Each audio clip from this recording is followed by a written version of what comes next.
Well, interest rates really began to spike in 2022 as a result of some of the policies that the government pursued during COVID.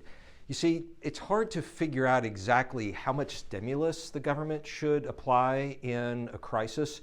We like to think that these things are very exact, but the government, the Federal Reserve, they're really, unfortunately, just kind of guessing at what policies they prescribe and what the ultimate outcome is going to be. So when COVID happened and the economy was cratering, the government created a lot of stimulus. They sent checks around to consumers to keep them purchasing, to keep the economy stimulated. But the very act of sending all that liquidity into the marketplace triggered what we call inflation, and we've all heard a lot about that the last couple of years.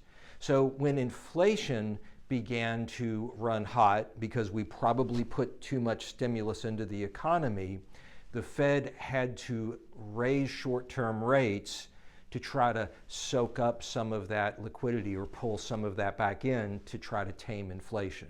You see, we want the Fed to try to manage inflation over the long run. If they hadn't raised interest rates, it's possible inflation could have spiraled out of control and we could be seeing double-digit inflation today.